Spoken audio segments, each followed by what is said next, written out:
Welcome everyone. With Mod 22's recent launch, I'm sure many of you will be looking for build guides and combat system info used to make builds.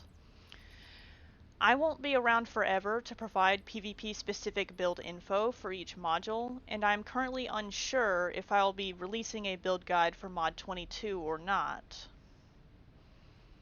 I may choose to keep my character in a weakened state, and most of the info from my Mod 21 build videos is still usable in Mod 22.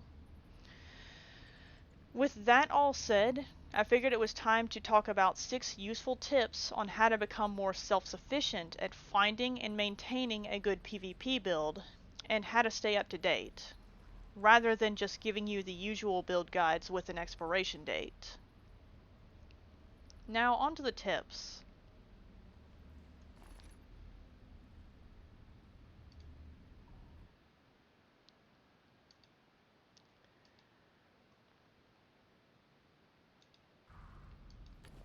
First up, we have pairing up with another player and exchanging build information regularly.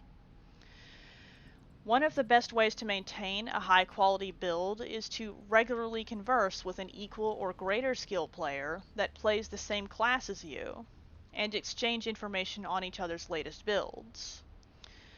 2 heads are better than 1, and you tend to get a much higher quality product when you pair up with someone like this.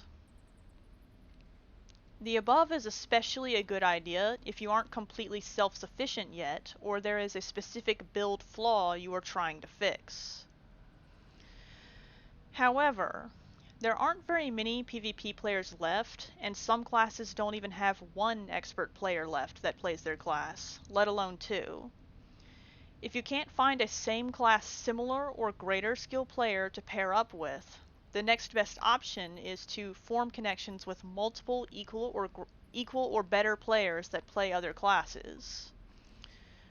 Forming lots of connections like this is a good idea in general. As a word of caution, when you pair up with someone like this, you'll want to watch for any signs that your partner doesn't have your best interest at heart. Ask yourself if you think this person would be happy to see you becoming more successful. Pay attention to your gut too.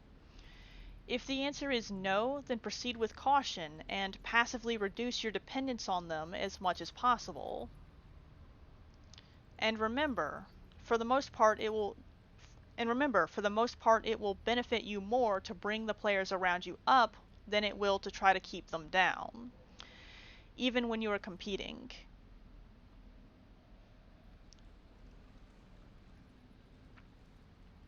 Moving on to the second tip, which is to do your homework. You'll want to keep up with the news and have a good grasp on how the current combat system works. You'll want to be in the habit of reading patch notes and new item release blog posts as they come out, reading official feedback and announcement forum threads for new modules, looking at existing build guides, and watching some educational YouTube videos. You'll want to have at least a layman's understanding of the math for things like how the stats work, how item level works, how damage buffs work, etc. It's okay if you aren't a full-blown number cruncher. A basic understanding of the math will work fine. You'll also want to make sure the things you use for your build actually work, and ideally check if they work as described or not. There are a lot of bugs and tooltip inaccuracies in this game. You'll also want to be aware of what will change on your build when you are on a PvP map and other PvP specific considerations. The third tip is installing and learning how to operate the Advanced Combat Tracker, also known as ACT. I will provide a link for this program in the video description. You can also run some small tests using the Combat Log tab on your chat box or other easy tests you don't need a program for. There are test dummies and a training room in the Adventurers Guild that you can make use of to some extent as well.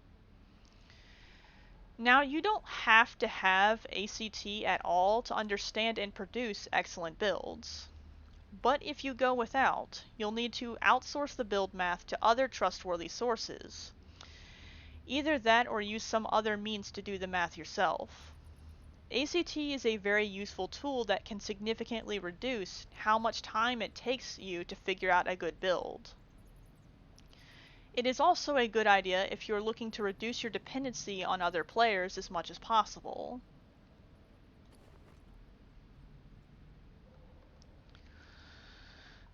The fourth tip is to do lots of field testing by playing real matches and adjusting by trial and error. You can also do 1 versus 1s with a friend to help you test and adjust your build. While things like ACT and stationary controlled variable tests aren't going to lie to you, they can't give you the whole picture for what works the best in matches either. Some of what makes you more effective in a real fight isn't something those testing methods will be able to pick up on. Playing matches and doing 1 versus 1s is very important for determining if a build works. Your build may look good on paper, but you need to take it for a spin to be sure.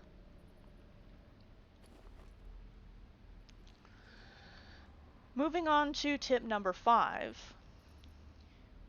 When designing a really good build, you'll want to always keep in mind what you need to be capable of doing in order to be effective at winning matches and fights. You'll want to ask yourself things like, are you killing enemies often enough or at the right times? Are you able to stay alive long enough to do your job? Are your heals big enough and do they happen often enough, etc.? It is common for players to lose sight of this and end up with a subpar product. Number 6 is to try to find the original version and other variations of a build you are working on or are particularly fond of, and learn about the history for your class. Doing this can help you better understand your build and class's full range of potential and what to potentially tweak to improve upon it. You may find some forgotten info in the process you can reintegrate as well.